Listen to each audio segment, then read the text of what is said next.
think over 30 years it's evolved. If you think like 30 years ago, HR was very welfare based. Come and have a cup of tea and, sit and talk to me. And and I remember going to a conference years ago and they said, what would be your strap line? And I was like, what would mine be? I don't do tea and sympathy was mine.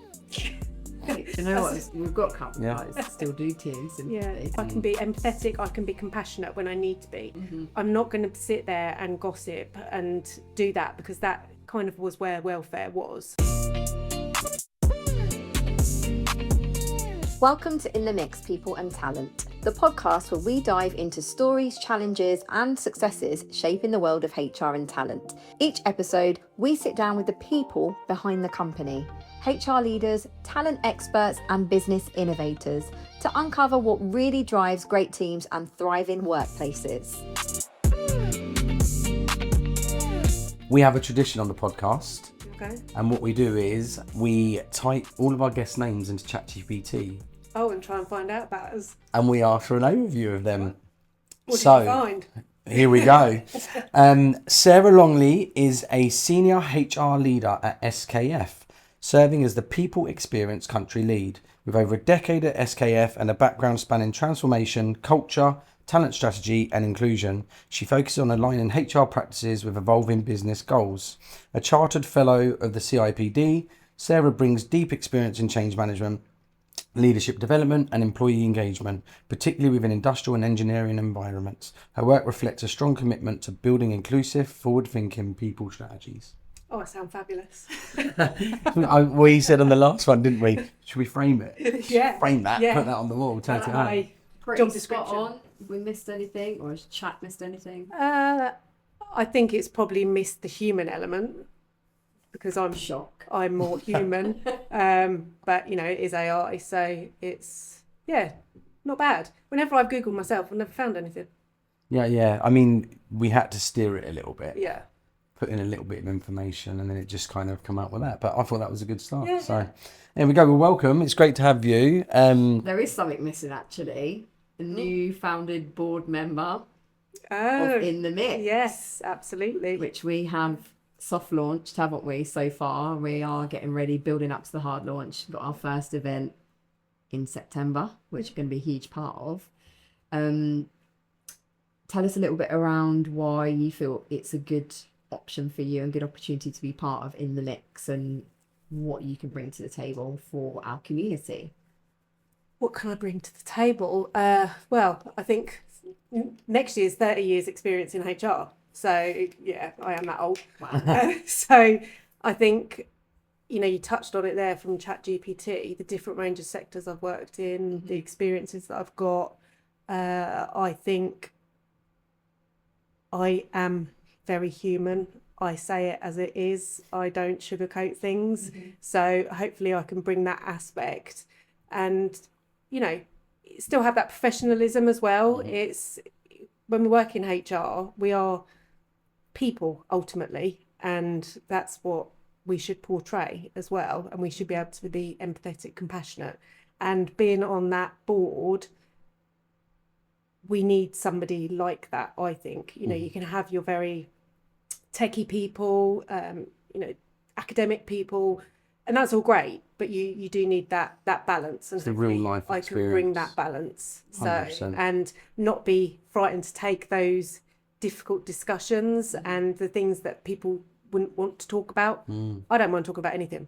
So it's in 30 years, I think I've come across every situation going, nothing shocks me. So bring it on. I'm really excited to be part of it. That's what we wanted, is a really safe space, but also current, where you are able to flip the script and basically say, you know what, policies aside, this is my stance on it. This is how I would lead from the front with it.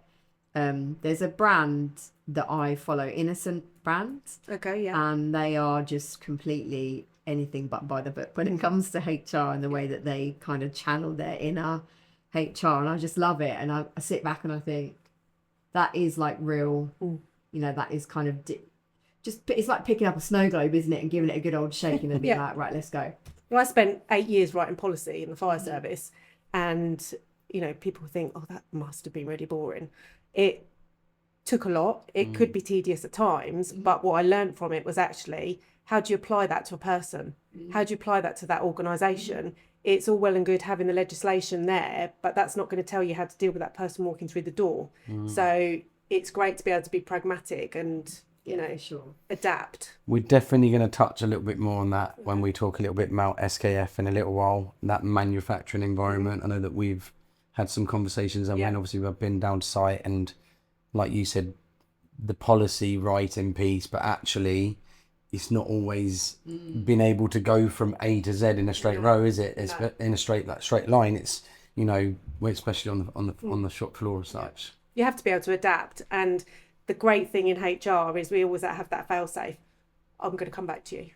You know, don't go in there and say, oh yeah, I'm going to deliver this, deliver that. It's, I'll come back to you. It sounds like actually when people are trying to book plans in with Chris and trying to close him, and he's here we go. Check the diary. Do you know what? His line. He uses me. People must think, what is your mission? This is becoming like a podcast for like getting cheap digs in at me. Well, I can't remember what you said on the last one. Yeah, you said something on the last one. I was like, what the hell? That line. Let me check the diary with Gem. Let me check the diary with Gem. That normally means no. That's code for I'm out. I can't be asked for this. Right, we're going to move on from that. So let's go back. So let's think about, in terms of your career, Sarah. You know, you said nearly 30 years in HR. You think of any particular times which really stood out for you as like a highlight or a real high point in your career? For me, it was gaining fellowship status at the CIPD, because for me that is the highest professional point you can get in the CIPD. And when was that? Last year. Was it last year? Oh, wow. Yeah. Congratulations. Thank you. And I started the CIPD very, very early in my career. So I did like the general CIPD level 3, tried to then do the exam route, the academic route, and it just wasn't for me. It's I can't sit there and read loads of textbooks and then try and retain it all and then do the exams. Yeah. So I think I tried the exams 3 times realistically, and I'm like, this isn't going to work. Yeah. So it wasn't till I actually started in SKF and they gave me the opportunity to do the practical assessment side of things, so doing it slightly different. Wow. And I was able to then apply all my practical experience to get the qualification. That's amazing. So it was great that CIPD offered that route. So then I became chartered, and to then make the next step was the fellow. So getting that strategic experience and exposure, and then successfully got that last year. So for me, that's been the highlight. Yeah, you know, 100%. A lot of hard work. For people that maybe are just starting out in HR, I mean, most people know what CIPD is, right?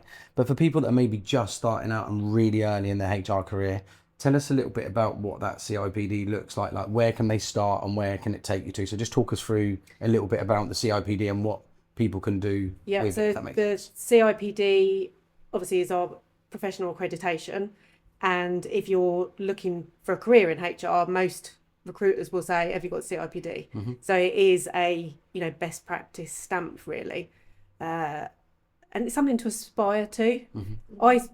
As I was going through it, I was very much, you know, do I really need to do this?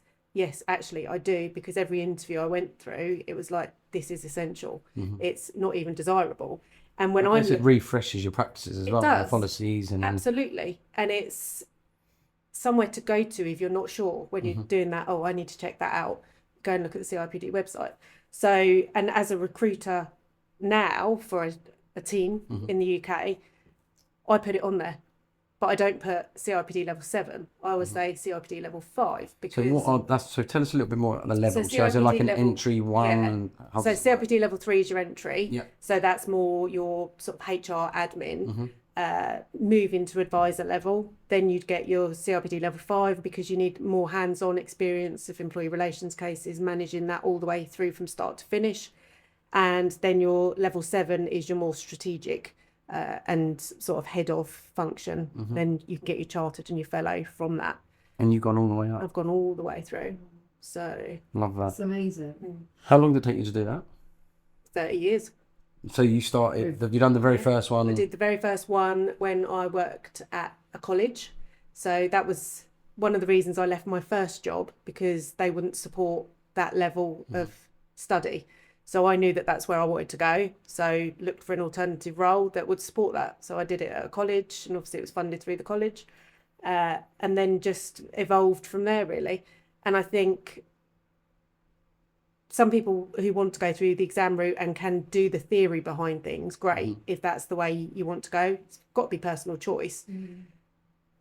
But I still stand by the fact that that textbook will not tell you how to deal with Joe Bloggs who walks through the door. Yeah, it's nice that you've done it, some, you know, side by side. Yeah. You can have that real life experience, and then but you're like, oh, I can put that into practice. Yeah. Like you said, it's a people's business. I think we would probably really relate the CIPD to the REC of our industry, because you know, yesterday I was down at the REC and they were talking about best practices and aiming higher for our industry and stuff like that. And actually, so a lot of the stuff is what we do, but actually they're just kind of give you that royal stamp of approval that actually you are doing things the right way. Yeah. And if you do have problems or things you need to reach out to them for, they're always there. Absolutely. So it's quite similar. Yeah. And, you know, you can do it quickly. There's no reason why people can't do it quickly. But I think actually doing it the way that I've done it, I've got that concrete experience to be able to apply it and demonstrate that. So, and I wasn't in a rush to do it. I wanted to nurture my career. And, you know, one of my big things is I am passionate about HR. And it's how can I get that over in an exam? Yeah. You know, I'm passionate about people and making a difference to people.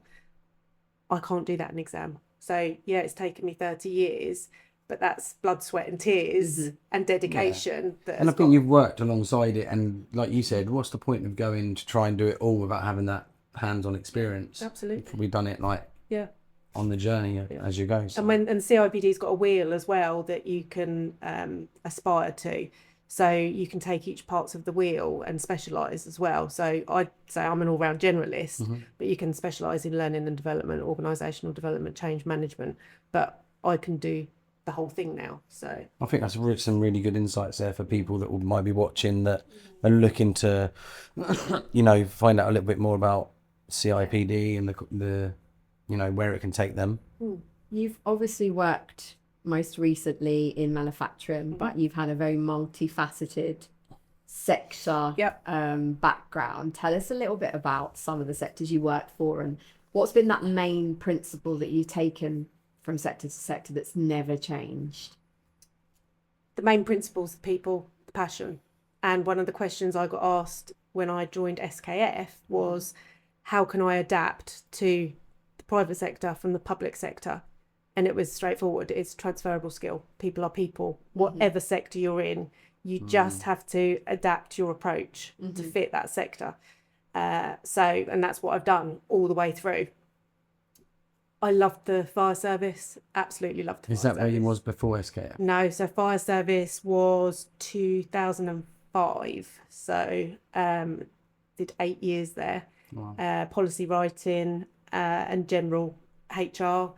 And it's like a big family, and that culture, and very similar in the ambulance service. When I left the fire service to go to the ambulance service, and then SKF is that as well. So for me, culturally, that family, that caring, you know, one of SKF's values is that we care, and we absolutely do, and I do care about the people that walk through my door and that I have the dealings with. So that's followed me through. I went to work in another organisation, in an education establishment, and I was lucky to get 9 emails a week. Yeah, so I stayed there 3 months because We're just not busy. Not busy. It didn't care.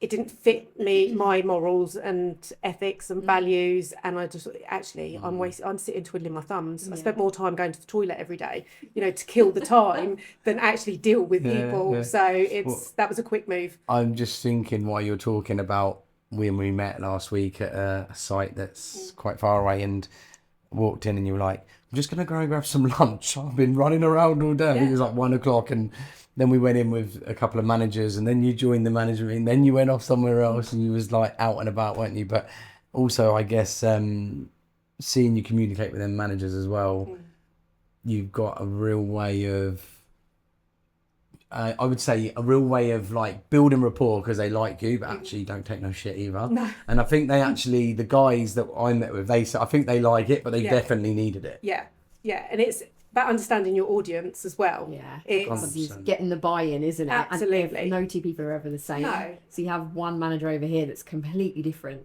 to the one over here, and it's like understanding what's the push and pull technique with each. Before you go, Sarah, talk about this. Because that leads us on really nicely to this. Is around a bit change management and your experiences with change management, because you know we've obviously known each other for quite some time, and I you know, we talk quite regularly, and I've seen the different sites you've gone out to, and so you're dealing with a lot of change management. So tell us a little bit about your change management experience.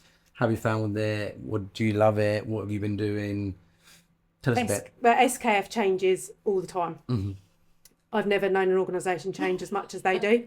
So if you're a change adverse, it's not the organisation for you, but we do it because we want to be ahead of the game. We've got to be ahead of our customers, and you know we aspire to be the best.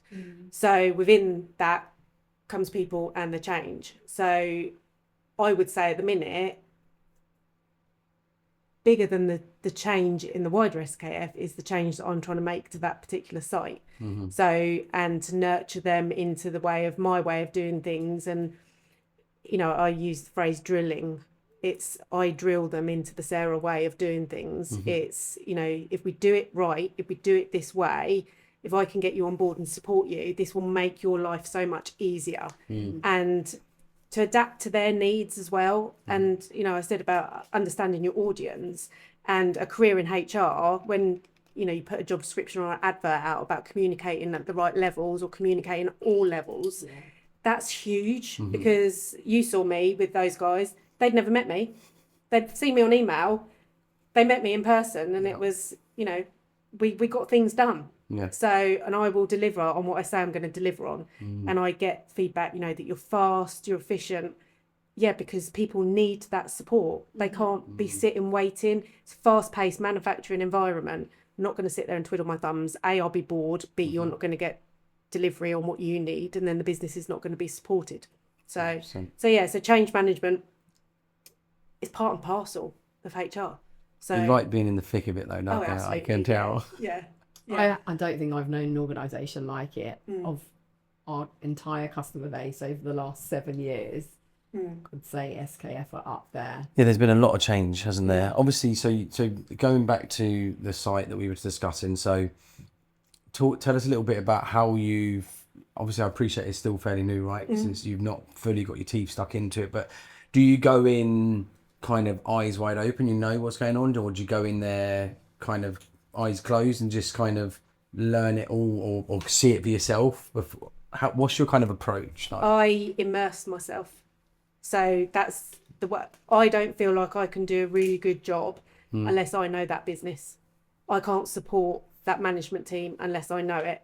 And I compare myself to a rash. I'm like, I just start and I spread, and then it's like, it might get a little bit uncomfortable, but it's for the good of it at the end of the day. If you give them the medicine, the rash might go away. Not forever. I like that. That's good analogy. And then it's a bit like, another analogy is a bit like a scab. You start picking, and then it's like, oh, actually, you know, that feels quite nice. I'm going to keep doing it. I'm going to keep doing it. And then before you know it, you've opened up a wound, and it's right. Okay, how can I deal with this now? So I like to problem solve and fix. And I say, you know, you can contact me whenever. I will come back to you within 24 hours. I always deliver on that, because if I don't, then they're not going to get what they need. I'm remote at the minute. Yeah, I'll be spending a few days a week there going forwards, but they need to know that I'm available and I can support them. So I was cooking my dinner the other night, standing there doing the spaghetti bolognese, and a message came through, and then I rang them, and they're like, it's 6:30. Like, yeah, that's fine. You've got a problem. I'm doing my dinner, but I can sort you out. It's fine. I can multitask. We didn't keep Vic waiting for his dinner? I doesn't do spaghetti. Oh, okay. I don't think I could cook and talk at the same time. It's just not me, is it? Yeah. I don't generally cook, to be fair. Vic does all the cooking. Yeah, well. Yeah. We're not going to go there. We won't go there. You've spoken a lot around human touch, people, exceptional people experience, how has that evolved throughout the last few years, particularly when you think back to earlier career, pre-pandemic, during the pandemic, post-pandemic? How has that evolved? I think over 30 years it's evolved. If you think like 30 years ago, it was more welfare, wasn't it? HR was very welfare based. You know, come and have a cup of tea and, you know, sit and talk to me. And and I remember going to a conference years ago and they said, you know, what would be your strap line? And I was like, what would mine be? I don't do tea and sympathy was mine. Do you know what? We've got a couple of guys that still do tea and sympathy. Yeah, and it's but what does that provide? I can be empathetic, I can be compassionate when I need to be. I'm not going to sit there and gossip and, you know, do that, because that kind of was where welfare was, and more, you know, your old occupational health. I've seen it transfer from personnel to HR and become more that human touch. Welfare to personnel to HR. And now SKF have taken the step to go to people experience. And it is, again, all about the people. So we involve people in everything because they're important. You know, if we don't look after our people, the business won't function. And I think that's the evolvement of it over the years. So your people are your key. So you've got to protect them. Yes, it has changed a lot. And I think even... you mentioning like the job title change, because your people experience country lead, right? Like even that job title compared to what might that have looked like 10, 15 years ago? Director. HRD. And so even just by reframing that, it kind of reframes, I guess, like you said, the experience you're going to give to the people, right? And our HR business partners are people business enablers, so we're enabling the business. So, and it's very much that work alongside the business, support the business, suck things away from the managers that are people related. Yeah, they still have to deal with the people, but how can we help them? You know, how can we take that away? Has there ever been anyone or any department that has either misunderstood you, HR, the people element, or just not seen the true value in it, and you felt like you've been fighting a bit of a losing battle? There's always that one person in every organisation that's kind of like not pro. I think Thinks you're against them, you know? I do. Again, she's asking you to name drop now. But I think it's that relationship, isn't it? It's if you can prove your value and your worth, then there shouldn't be anybody saying, oh, HR's a waste of time, or, you know, HR sit in their office and don't do anything. You know, if you look at, I think there is a LinkedIn strapline about what HR does, lawyer, therapist, solicitor, you know, all of that.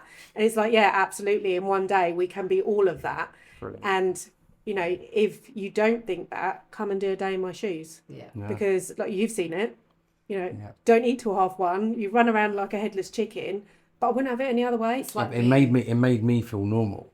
So I'm like, I thought that was just me and Gemma and like our team that's like that. You're like, no, that literally, that sounds like us. Yeah. So it's like being a new mum, isn't it? Yeah. I remember those days you don't eat till like 4 p.m. in the afternoon. We're a bit like, although Chris, you're really good with your breaks and your food, aren't you? I thought you should say you're really good at eating. I was like, thanks, darling. He's really on the button with his food. I think you are.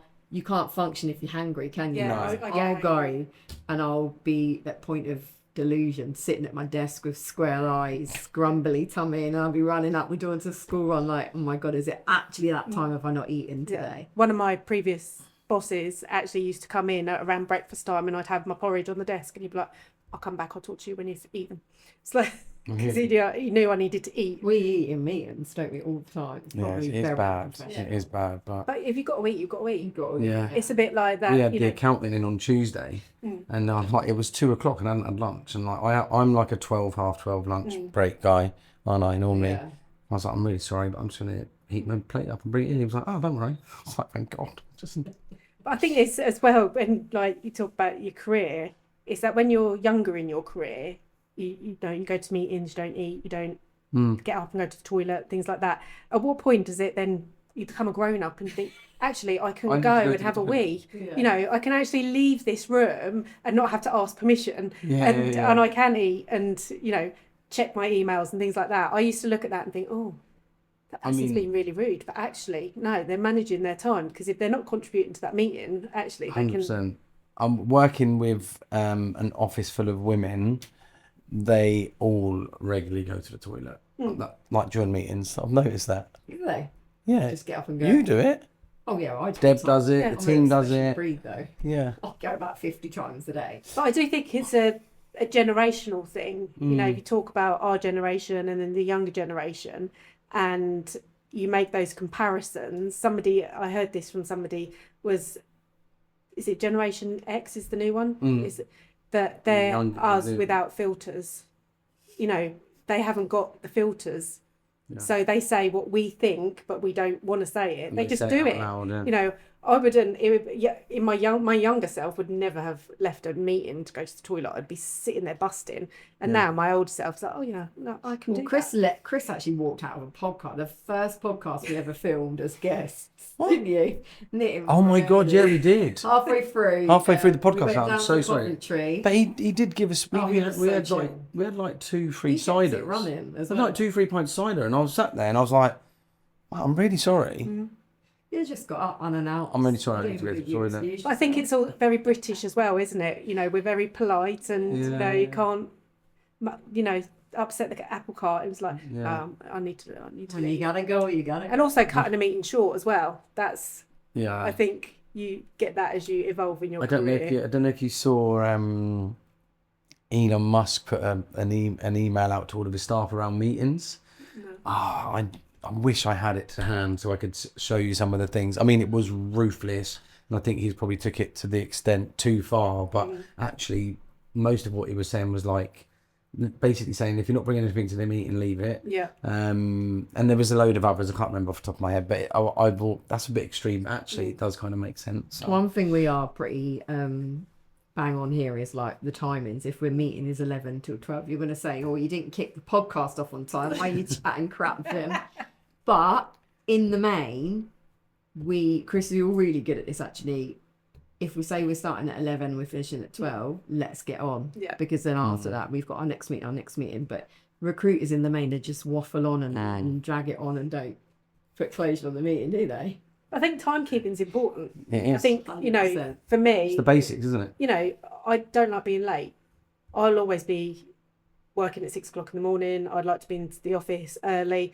If I go in late, you know, 9 o'clock maybe, I will have worked a few hours beforehand, but that doesn't sit right with me. And then if I'm late to another meeting, it's that person that's given up their time, you know, to meet with me, so I should at least be on time. So if we were to look ahead, what would you say will be the biggest disruptor or market shift within HR?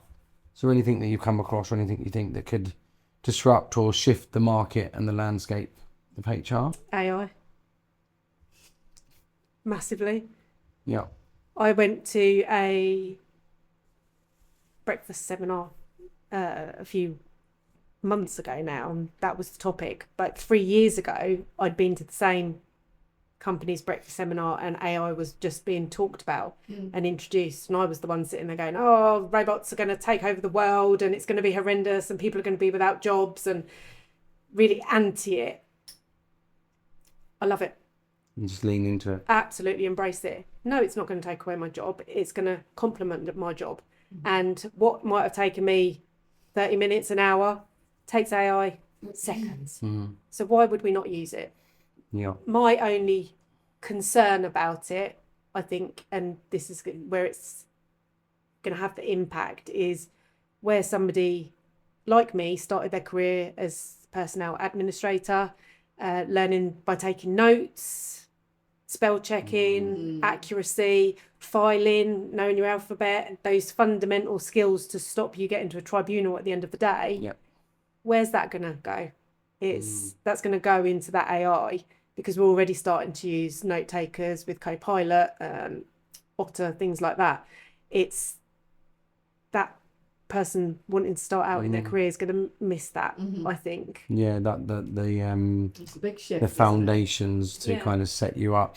It's really interesting because we went to the Recruitment Employment Confederation yearly annual conference, and they had a guest speaker talking about AI, and he said for a long time people spoke about AI taking our jobs, but actually, similar to what you said, it will enable us to do our jobs better. But what it will do is the people that will get replaced are the people that are not leaning into AI. Yeah. It's the people that are trying to lean away from it. Yeah. They're the ones that are going to get replaced. Absolutely. AI is going to make us all better, but if you're leaning out, you're going to get left behind. So, And yeah, having definitely. AI policies as well, because there's got to be boundaries within it. 100%. So, and we've got to use it safely and things like that. So, we specifically use Microsoft Copilot. We don't use ChatGPT, but we can use ChatGPT in our personal lives, but we choose as a business to use Microsoft. That's good. I really like that one. I use it more and more each day to aid me in my job. And in the beginning, I was a bit like, I feel a bit weird. It's strange. But now I'm like, I flip it, love it. Yeah. I use it for everything. Yeah. Just done my son a planner for 6 weeks holiday. So he knows what he's doing, where he is every day, activities, sports, all of that jazz. Why not? It's literally there at a click of a button. Yeah. Why try and invent the wheel? Absolutely. At least normally I'd go to Etsy or all these different websites, and now you're like We've not used Copilot here though, have we? We haven't, No. no. We're gonna have a little look into that one, see how we get on. I've got a bot that takes notes when I get onto Teams. It It's actually Otter. does my whole Teams head. Yeah. That's what Otter, yeah. Sarah said earlier. Otter, yeah. So when sometimes I get on a meeting, say a little bit late, but my bot's there, and it just weirds people out. They're like, "Oh, it says someone's in the room already." Like, yeah, don't worry about it. It's just my bot. Yeah. Well, we, in our policies, and a lot of organisations have this, that you don't allow recording of meetings because it should be double tape recording and then it should be agreed and typed out verbatim. So it's how we then make that change because a lot of meetings are now held virtually. You can transcribe the meetings. It's that next step really for individuals to embrace that in meetings. I think you touched on the AI policy piece as well, is that with AI evolving so quickly, that's going to be an ongoing update of the policies of what you can and can't do. And but no, it's definitely making a big shift for sure. Question 3 is quite a personal one. In the entirety of your 30 years in your career, who would you say has had the biggest influence? Nobody in my career. It's quite a harsh statement, isn't it? I mean, you've got to back yourself. Yeah. My old neighbour. So when I was very young, and I'd started out in this organisation that took a chance on me. And, you know, when you've got young children now, like we have, it's always that, how am I going to get experience when people want experience? And thankfully, somebody took a chance on me. It's a song there, isn't there? ABBA, is it? Take a chance, take a chance, take a chance. I can't. You're not an ABBA fan. I used to be in an ABBA tribute band, and I'm actually got PTSD from it. Hate it. So they took a chance on me, and Go on, break into song. Gonna get karaoke out. Leave the room, seriously. And that I fell into HR because it was a receptionist job, and it was all these guys, because it was guys at the time, in their little orange vans going around litter picking in the UK, and I was their port of call as a receptionist, and that's how I suddenly became interested in HR and looking after people. And I spoke to my old neighbour. We just happened to chat across the fence. She was quite academic, loved learning, and had a career in HR. And she was like, why don't you go into a career with HR? I was like, because nobody believes in it. Nobody believes that HR is a career, well, personnel at the time. And, you know, you're better off going into nursing, because that's what I originally wanted to do. And everyone was like, oh, you must do nursing. You must do... I would have made an awful nurse. So she believed in me, and she said, do it. If that's what you want to do, you go and do it, and you will make it work. And anytime I'm asked that question now, it's her. She's the one that made the difference. Are you still in touch with her? She passed away. So, but she was my inspiration, and she believed that I could. And that's all it takes is one person. One person. And if ever I've got a little bit of self-doubt or that imposter syndrome, she believed in me, and look where I've come. So it's her. Yeah, other people have maybe influenced and shaped my career, but for me, it was her massively. 100%. That leads us really nicely on to, you've obviously had that one person that kind of believed you in you at a time when you didn't know where you wanted to go and what direction you was going in. So if there was someone watching today or listening today that you wanted to give a piece of career advice that could be really integral to help them, what would that be?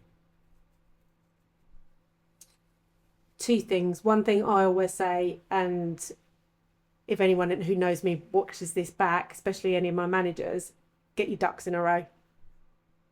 Massively. Because one duck out of line and you're in a tribunal. So I always say about getting my ducks in a row. So that's the organisation, the planning, making sure policies are right. And the other thing is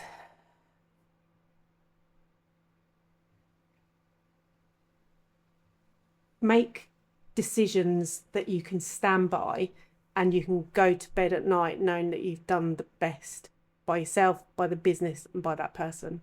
Like ethically. Morally. And, you know, one of the, if you think about highs and lows of careers, and I know sort of you said about the low with the changes in the organisation. If I think about lows in my career, it's when you support people who are unwell and they pass away. And I've had a few of those, and that's been really tough. But I've been able to go to sleep knowing that I did my absolute best by them and their situation and their families. So if you can do that with everything that you do, you should be able to go to bed and not worry. Yeah. So I think if you can do that ethically, then... I love that. And I think, especially in our space, there's probably a lot of people that can't do that. Going to bed and sleep at night because they're not very ethical. So we always talk about it, don't we? And one of the things that has always stuck with me, and Gemma and I talk about all the time, is we always say in these four walls is, don't worry about the money. Don't worry about the money. Just do the right thing every single day and the money will look after itself. Obviously we're a business and financially we have to, we have to make money. But actually, if you just do the right things by the people, right?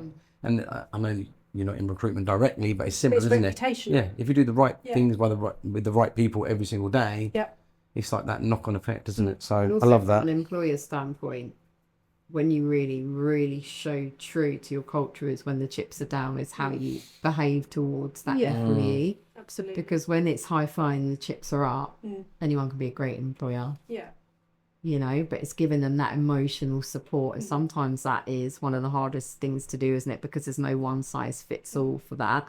That's where you kind of sometimes go slightly outside of policy to think, right, how is that person dealing with this? Because some people throw themselves into work in bereavement, when they're going through that. Other people want to shut the door and don't want to see or talk to anyone. So it's just knowing how to... And also it's... I say this because I've done it. I've worked in a funeral home, and I always say anyone who works in HR should do a stint in a funeral home because it brings a completely different perspective to HR.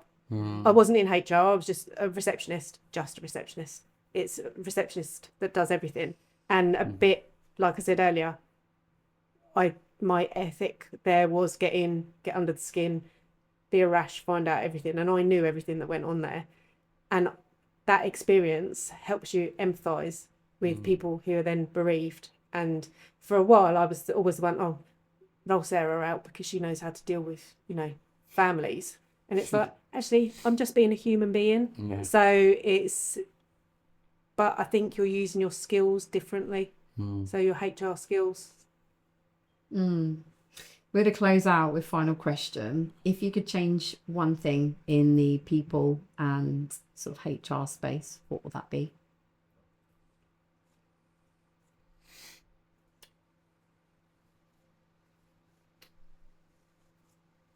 I think people being hung up on the qualification side of a CV, getting people in the door. And I've talked about the CIPD. For me, that's a professional membership accreditation. It's where I've said to you that, level 7's great, I will recruit at a level 5 because that person's aspiring to develop and given that opportunity. I think when people make quite biased decisions about, they must have a degree. Why? A degree isn't important to me. It's how you interact with me, how you present yourself, and can you do the job. So I think that's, for me, has got to be a bit of a change. And, you know, I might get shot down in flames by slating academics, but it's in HR specifically, it's a running thing. You've got to be able to deal with the people. Yeah. Do you know what? I find that, especially post-COVID, I found that less people are asking for degrees. And less people are. I do feel there is a little bit more leniency, but also I'd say that the clients that we partner with are ones that they're a true partnership. So it's not kind of give us this and don't give us anything else. It's like a mutual respect in the sense of, you know, we can talk to them about the role and actually they're saying they want X, Y, and Z, and then you say, do we really need that? Like, let's dig under the skin a little bit more. So yeah, no, I like that. That's a really good way to end. But when I interview, sorry to interrupt you, No, and I say this to the candidates, it's, I've got a crib sheet, I've got questions that I want to ask, but I'm not going to get to know you by doing that. Let's have a cup of tea, talk me through your career, and we'll just have a chat, because you need to get to know me, I need to get to know you. It's got to be a two-way process, and everything just comes out naturally without you having to sit there thinking, my mind's gone blank. I can't remember the answer to that question. It's like I've done all this prep, but you get the best out of people. So having a deep conversation with a prospect employee or candidate is so underrated. Yeah, I think everyone strives for, what piece of tech can we get in? Let's throw in a video interview before they come in. Let's do competency. Let's do this and that. But actually, let's not move away from the fact that a genuine conversation, someone can't fake that whole 1 hour conversation. You can go and get your competency answers off a ChatGPT. And they also can let their guard down as well, which 100%. Is really telling then, because it's like, 100%. How much are you going to let your guard down that you would then do that at work when you got comfortable with somebody? So that tells you a lot. I think also it's very role dependent, right? So if you think about, you're going to hire a salesperson, for example, you're thinking, they're going to bring this black book of business, you know, they're going to bring it along, their little black book with all these contacts and all these, you know, deals that they're going to make. Well, actually, like, do you want someone that's going to bring in a little black book of business that's an absolute dick? Yeah. Probably not. No. I'd rather have someone with no little book and come in but live and breathe the behaviours and mold. the 100%. Yeah. And 100%. You have to be able to work with somebody.